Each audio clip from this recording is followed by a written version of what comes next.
So gay marriage has been a hard-fought victory for the LGBT community. It was only in 2003 that Ontario, Canada legalized same-sex marriage, and it took until 2005 for it to be legalized across Canada as a whole. And we've only seen gains in the US recently. It was only in 2015 that the US Supreme Court ruled in favor of same-sex marriage nationwide. Gay marriage is the most recent milestone on what has been a very long journey for the LGBT community in terms of equal rights and general acceptance. But now the LGBT community is facing an existential threat, both to gay marriage and general acceptance as a whole. This is a threat so potent, it has the power to tear apart the movement and reverse the public goodwill that the gay community has worked so hard to build up for so many years. And what makes this threat so insidious is that it has already made its way into the movement. In the words of Mark Cicero, "A nation can survive its fools and even the ambitious, but it cannot survive treason from within." So, what is this threat that has the power to turn back the clock on gay rights? Well, we're talking about a growing and very real movement to normalize pedophilia. The pedophiles are trying to join the LGBT movement, and in some cases, they're succeeding. So this is here. This is no longer on the fringes. It's not an isolated incident, and this is a growing and multifaceted movement, and it's not going away. So not only are the pedophiles pushing for public inclusion in the LGBT community, but in some ways, they've infiltrated the LGBT community already. So this is a big, complicated issue. So first what I'm going to do is I'm going to show you the bona fide pedophile activism groups, so you can see just how serious this is. And then what I'm going to do is I'm going to show you how they've infiltrated the LGBT movement, and what you can do about it.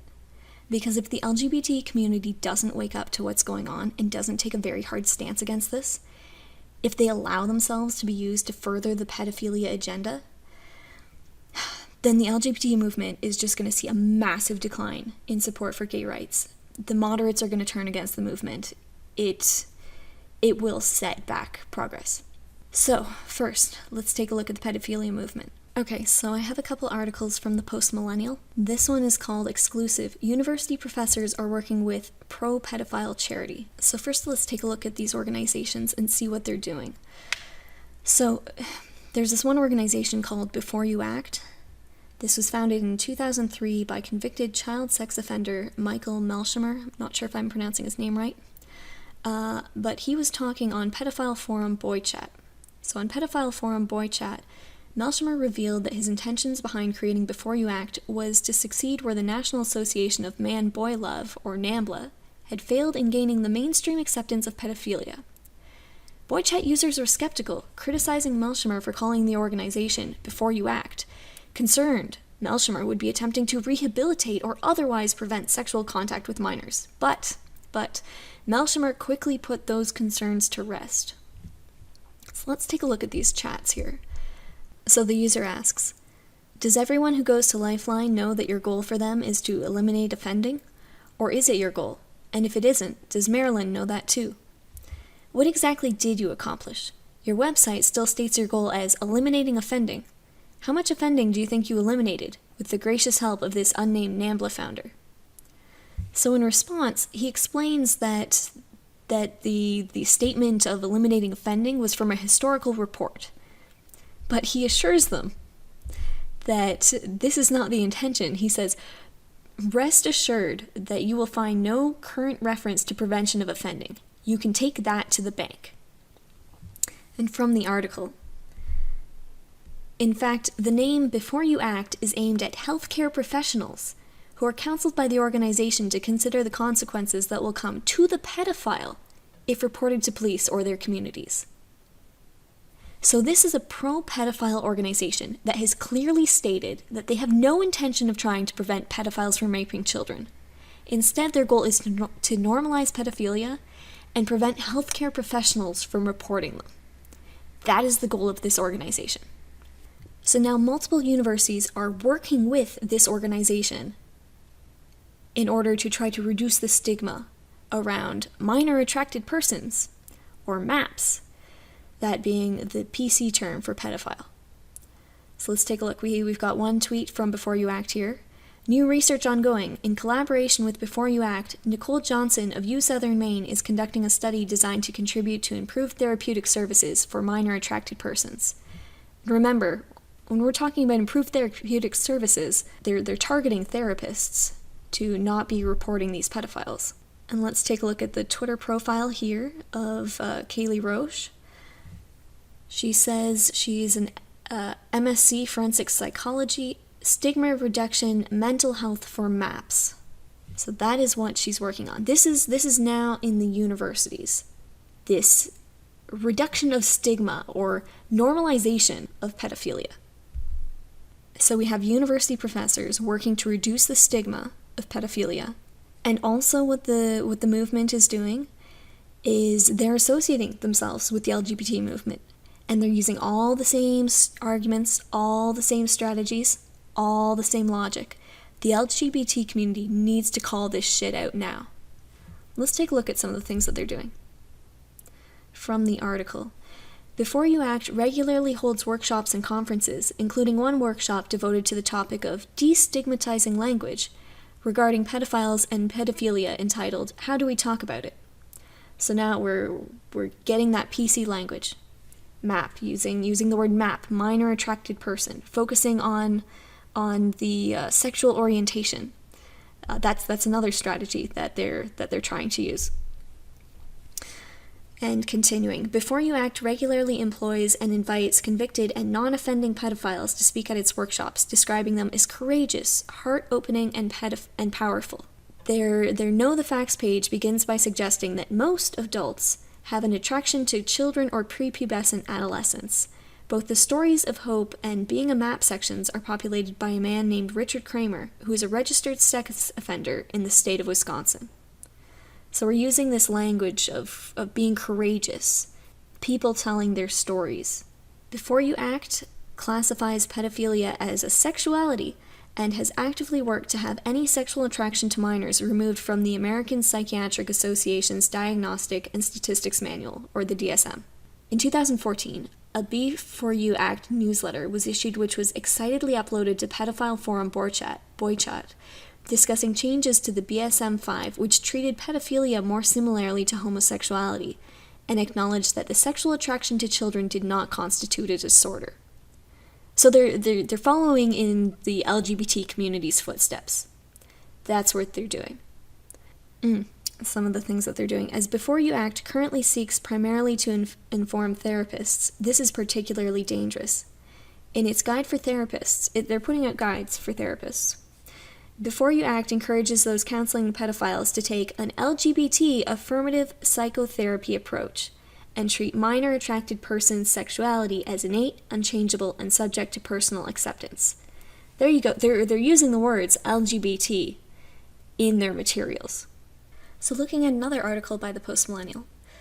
This one is called The Bizarre World of Tax-Exempt Pedophiles, because many of these organizations are being classified as charities. Let's take a look at this one, Prostasia. In Prostasia's blog entries, child protection routinely ends up in the same sentences as free speech, kink, or sex positivity. The topics of age, furries, hentai, and prostitution are spoken about no differently as, and often with no barrier between, child sexuality and child sexual abuse. So the title of one of their articles, we have Safe Words and Red Lines, Consensual Kink and Child Protection. Wow, okay.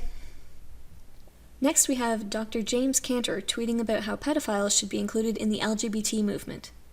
Quoting his tweet, "Speaking as a gay man, I believe we should include the P. To do otherwise is to betray the principles that gave us our rights." And he's an advisor for Prostasia. So Prostasia also has a blog that quotes his research. Miriam Heim's statement that pedophilia is comparable to a sexual orientation is accurate and draws on mainstream research by scientists including Prostasia advisors Dr. James Cantor and Dr. Gillian Tennebergen, suggesting that those who have a sexual interest in children, this is an innate characteristic of neurological origin. So do you see what I mean when I say that the movement has been infiltrated? Meanwhile, Amazon has been selling onesies for babies and children's clothes that say slogans like, "Daddy's little slut." Okay, so this is a lot. It's not gay people's fault that this is happening.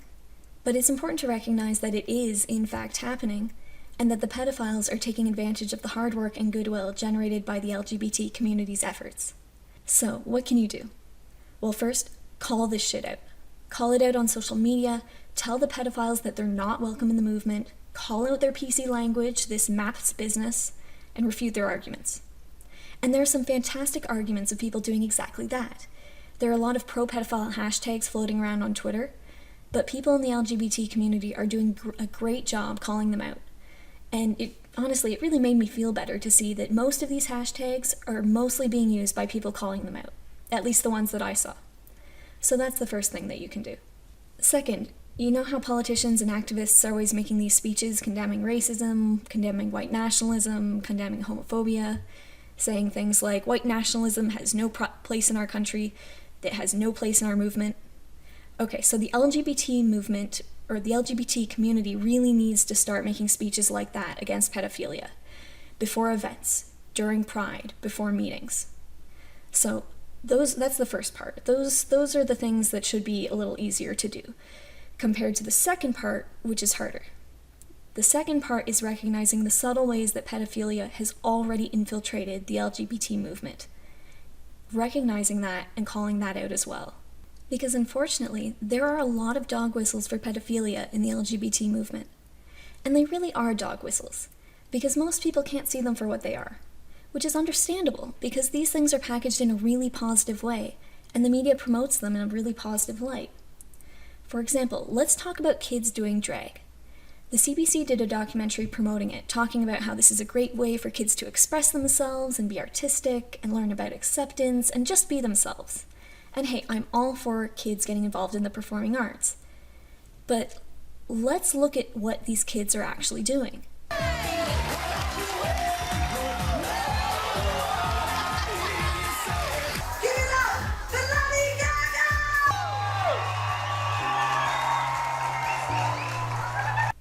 So this is essentially children getting dressed up and stripping. This is exotic dance by children in nightclubs. And let's stop and think about who is attending these shows. I mean, parents and family and friends for sure. But which members of the public do we think are going to be interested in coming to these shows? If you're a pedophile, where can you go to watch sexy children dance for you? These kids are unwittingly stripping for pedophiles. And this is being packaged as harmless and an overall positive after-school activity for these kids. But let's be clear on what drag is. Drag is an inherently sexual art form. It's adult entertainment. And if we were to do a heterosexual analogy, it's like the difference between enrolling your child in gymnastics versus pole dancing. These very well might be similar skill sets involved, but the connotation, the roots of the art form, the intention behind the art form, it's entirely different. And the thinking that allows this to be packaged as a good thing is really subtle. So it's totally understandable that so many good, decent people in the LGBT community are unaware of how their movement is being used. And I mean, that's why I'm making this video, to empower the LGBT community to call this stuff out. So first, let's do a little history lesson. Let's think back to the history of the LGBT movement. The LGBT community is a culture, just like any country or nation is a culture. And cultural norms and customs evolve from the struggles that they face together. So if we look at the history of gay people being shamed for their sexuality, the response to that, the solution to that, was for the community to be fiercely proud of their sexuality, to be defiant in response. And this makes sense, and it's not a bad thing. Judging by the progress with gay marriage, I mean, this strategy worked. So now it makes sense that the LGBT community has this very strong culture of pride. And it makes sense that this has come out in terms of things like lots of nudity and highly sexualized costumes at pride parades. It's a matter of bringing that sexuality to the surface. It's about saying, we're here, we're queer, get used to it. Like this all makes sense. Okay, so that's the first idea. And there's nothing wrong with any of that. But that's the first idea. Meanwhile, we have this second idea. We have this idea that to accept gay people and to accept gay people's sexuality, that's what it means to be inclusive. This is kind of the definition of inclusive. It's about acceptance. And this also makes sense. This is a very positive idea. And we have these ideas that inclusivity is about kindness, it's about empathy, it's about accepting gay people. And inclusivity is good. And why wouldn't those things be good? And because inclusivity is good, because it's about love and kindness and empathy, because inclusivity is about accepting people, well, these are really good values to teach kids. And that's a totally reasonable idea. So the second idea is that inclusivity is good for kids. But here's the issue. There's nothing wrong with these two different ideas. But the issue is that at some point, these two ideas got mashed together. And inclusivity also became about the acceptance of highly sexualized content, regardless of the context. And because inclusivity is good, because it's about acceptance, inclusivity is for children. So therefore, because we have this double meaning of what inclusivity means, therefore we get this idea that children need to be exposed to highly sexualized content and that that's a good thing. Okay, and this is a very insidious idea, but once you start to see kind of what's actually going on, you can see what's happening. So when I say that pedophilia has infiltrated the movement, I'm talking about ideas like this. And if this whole idea still seems far-fetched, if you're still not quite convinced, bear with me. I'm going to have a whole bunch of examples about how this very idea comes into play. And the LGBT community needs to wake up to what's going on here. So we see the same idea with drag queen storytime. This is framed as being all about acceptance. But this is not a matter of a trans person who just wants to live her life and volunteer at the library and is just trying to do her best to pass. No, drag queens are adult entertainers. This is a highly sexualized art form. And I mean, hey, don't get me wrong, drag is an entertaining art form. Like, I enjoy watching RuPaul's Drag Race and seeing these transformations and the incredible makeup and costumes. You know, it's a lot of fun. But there are lots of inherently sexual art forms that aren't intended for kids. Again, if we take the heterosexual equivalent, it would be like a burlesque show for children in a library, or having a dominatrix get dressed up and read to kids. Like, these things are not acceptable, and we would know that that wasn't appropriate. All of these cases are highly sexualized entertainers, but when we have the LGBT example, it's framed as being about inclusivity. And so because drag is inherently sexual, and because it's a key element of what makes drag drag, it's not surprising that we see all these instances of nudity alongside children at these events.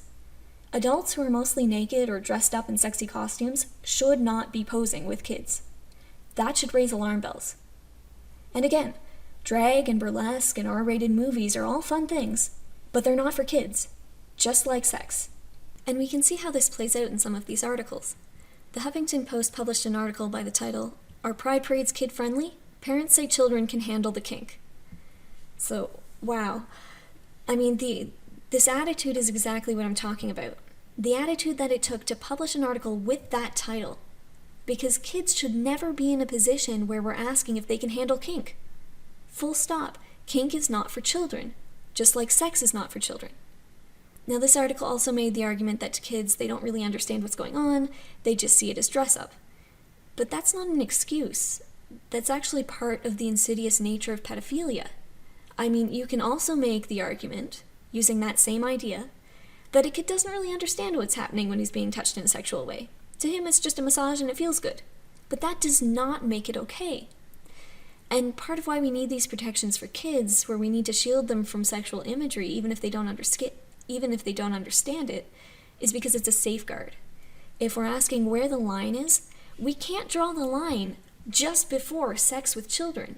We need to draw the line well before that, so that we have some kind of safety buffer. Here's another example to illustrate this double meaning of inclusion. The UCDSB school board website was linking to a website which essentially contained softcore porn framed as sex ed. So there's a couple things to note here. First, it's totally reasonable to teach kids how to prevent pregnancy, how to prevent STIs, teaching things like consent. That's great. And part of that is making sure that it's done in an appropriate manner and in an age-appropriate manner. But this website features a menu. Let me read what this menu says. It features a menu that read, "Fuck me, tips for safer sex, fucking ass and vag." Okay, so a resource that uses this kind of graphic language is not an appropriate educational tool for kids. And something else that we need to note here is that this link was available to students of all ages browsing the school board website. This was not isolated just for older kids. Okay, so, I mean, everyone makes mistakes. This was an outside link. Maybe they didn't realize what was going on the website. But where things get sketchy, where things get dicey, is that when parents complained about this, the superintendent defended the link, and he did so by using the same language of equity and inclusion. So here's a quote from the superintendent.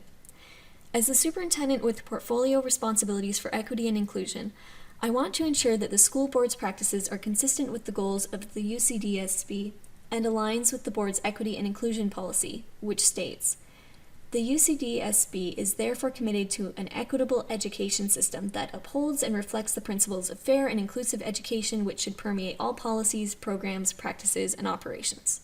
Okay, so we see these issues constantly overlapping.